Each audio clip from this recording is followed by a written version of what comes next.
old friend.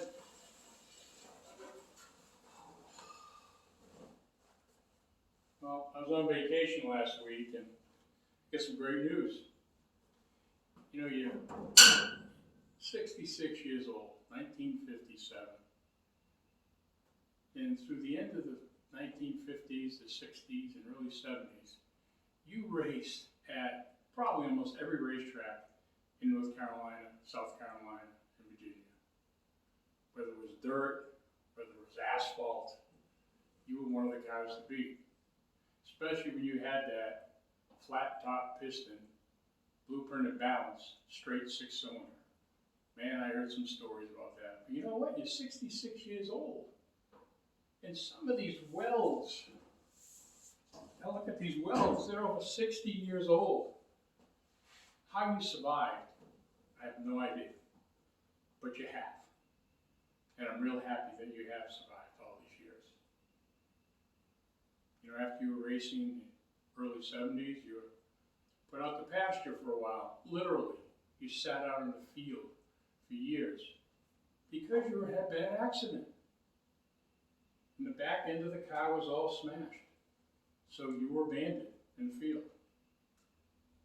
Then someone had an idea. You know what? There's a 1956 Chevy in that same field race car that was crashed, but the back end was fine. So they made a decision to cut off the back end off that 56 and weld it on the back of yours. That's why I get so many questions. What year is this car? Because it's a 57 front end and it's a 56 back end. Well, that's why you had that 56 back end. And then you went back to racing again. And you know, you've had several caretakers that have been responsible for you over the years. And because of those people, you're here today. And one of them was Mike Sykes. Mike was your caretaker for 20 years. Mike ran you at 2 of the vintage clubs in Virginia and North Carolina. You saw more tracks than probably anybody in existence. But then it was time for you to go to the pasture again. And you sat out in the field. In fact, a friend of mine saw you out in that field. He was looking for a race car and he goes, I remember seeing that car sitting on the back field. So you sat there for a few more years until it was time for Bruce Dillon to be your new caretaker. And you needed a restoration. You needed some new floors. You needed some new rocker panels. You were weary. You were tired. You needed some new paint. Paint on the outside, paint on the inside. And Bruce decided to do this Hugger orange. And while he was doing the restoration, he also decided to put a built 350 Chevy V8 in you, which really makes you get up and go. And then he took you to the beach at Daytona. And you, my friend, had a chance to run on the hallowed ground, the place where the first Daytona beach race took place. Then it was my turn to be a caretaker. And for the last 2 years, we have visited some of the most famous racetracks that NASCAR has, and we've had a blast. But the journey's not over yet, because I have an important announcement to tell you about. This year is NASCAR's 75th anniversary. They're doing a huge celebration at Darlington Raceway on May 13th and 14th.